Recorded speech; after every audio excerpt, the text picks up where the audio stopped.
Okay, remember that mugshot? The one that just completely broke the internet. Oh, yeah. Jeremy Meeks. The hot felon picture. Hard to forget. Exactly. It wasn't just some fleeting viral thing, was it? It really captured, well, global attention. And it absolutely did. A real phenomenon. So today, we're doing a deep dive. We want to get beyond just that single image, unravel the whole, honestly improbable story. Right. Like, how on earth does a police booking photo launch someone into high fashion? And Hollywood. It sounds like fiction almost. It really does. And what does it actually take to navigate a path like that? It's so unusual. We're looking at recent reports, including a really comprehensive piece in People magazine, just out June 18th, 2025. It gives the full picture, the really challenging past, that sudden explosive fame, and where he is now, 11 years later.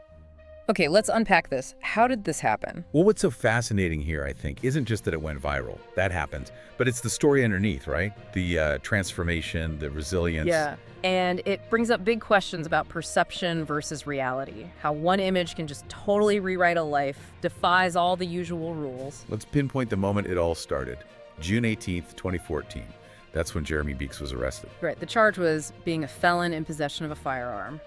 Standard stuff so far. And the Stockton Police Department, just doing their job, posts his mugshot on their Facebook page, like they would for anyone. And that's where things get weird.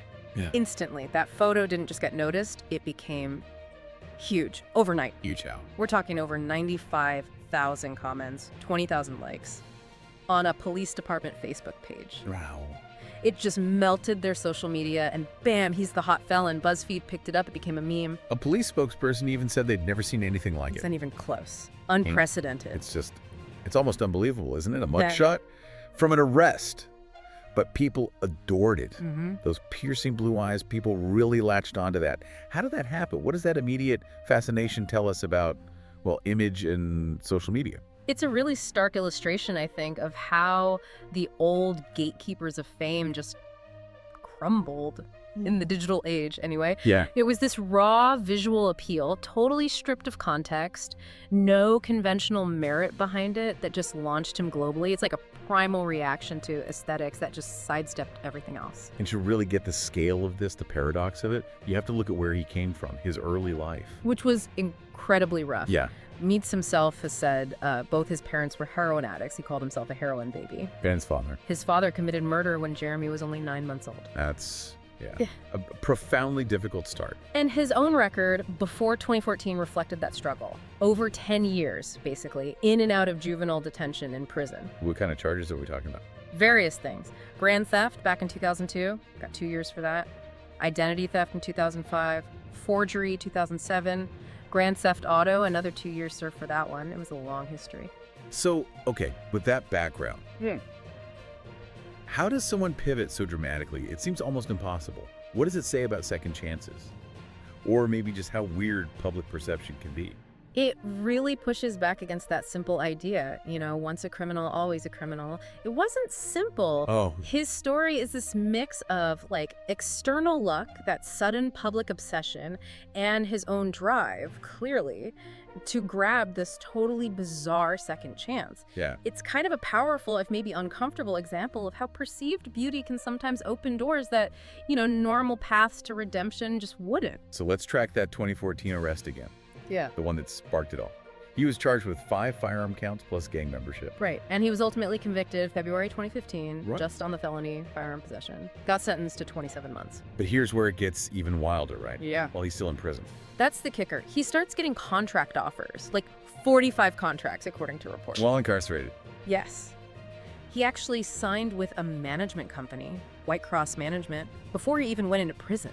The marketability was immediate, even behind bars. Totally nuts. And then things moved fast. He got out early, March 8th, 2016, served about 13 months, and he didn't wait around.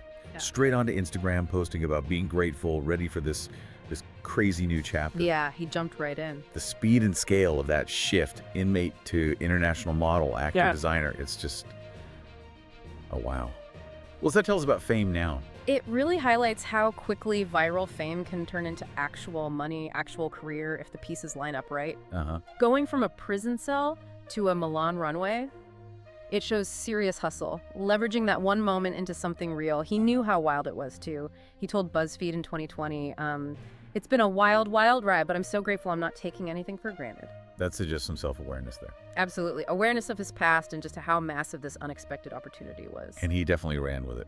Modeling career took off walking runways for huge names. Philipp Plein, Tommy Hilfiger. But he didn't just stick to modeling. Smart move. He branched out into acting pretty quickly. Right, I saw that. He shot, 5 movies in 10 months? Yeah, an incredible pace. Films like Trigger in 2020, Secret Society, True to the Game 2 and 3. He was building something more lasting. And beyond acting, he actually got into fashion design. He did. Landed a massive deal in 2019, like a $15 million deal with fashion concept GmbH to develop his own clothing line. $15 million? Wow. Yeah. He debuted his first luxury collection for fall-winter 2020, then launched another one for Cannon Mitchell just this January 2024. So he's serious about it. That's serious ambition, going way beyond just the face. Totally. It's strategic. It's about turning that fleeting viral fame into an actual sustainable brand. He even wrote an autobiography. Model Citizen came out February 2024. Right. He said he wanted to tell the whole story, connect with people beyond just the mugshot. And he saw this coming early on, actually. Told Forbes back in 2017 something like, I can't limit myself to one thing. I'm not a model. I do modeling, but also do acting, and I'm about to start recording music. Multi-hyphenate was the plan. Of course, that kind of intense spotlight. Yeah. It doesn't just change your career, it completely changes your personal life, your relationships. Nowhere, man. He was married before all this blew up, right? To Melissa Meeks. For nearly 10 years. That's right. They divorced in June 2018, but things got very public before that. You mean the relationship with Chloe Green, the Topshop heiress? Exactly. That generated a lot of headlines. They were seen kissing. July 2017, she confirmed it on Instagram pretty publicly. And that led to? Meeks filed for separation from Melissa literally 2 days later. Apparently, Melissa said she had no idea, found out online like everyone else, called it very, very heartbreaking. Oof. That's rough. The painful side of sudden, very public fame. That relationship with Chloe Green ended, though, in 2019. And now, reports say, as of April 2024, he's single, focusing on himself. Seems so. But what seems consistent, despite all the drama, is his focus on being a father, on co-parenting. That sounds right. Yes. Jeremy Jr. with his ex-wife Melissa, and Jaden with Chloe Green, born back in May 2018. He also seems close to some of his former stepkids, considers them family. That's good to hear. Yeah, and he spoke about it pretty openly in 2020, told Extra something like, I have an incredible relationship with Chloe, and now I have a relationship with the mother of my oldest son. We're all co-parenting. They are incredible mothers. So making it work, despite the complexities. It shows a real effort prioritizing the kids amidst all the, career chaos and personal life shifts. Deliberate commitment there. Summing it all up. Well, if you connect the dots, Jeremy Meeks' story, it's just this really powerful case study about how public perception, especially when it's spiked by one image, can totally change everything. Yeah. It's an amazing story of grabbing this completely weird second chance and carving out a whole new identity from pretty unexpected, difficult beginnings. So what does this all mean for you listening? Maybe it's a reminder that, wow, huge opportunities can pop up in the strangest places, even really problematic ones. Absolutely. His story shows that your personal narrative, it isn't set in stone, is it? It can be completely rewritten, sometimes by things you don't control, but then, importantly, by what you choose to do next. Exactly. That agency is key. Which leaves us with a question, maybe. How much of who we are is really defined by our past? And how much comes down to those unexpected moments, those turning points that can completely reshape our future?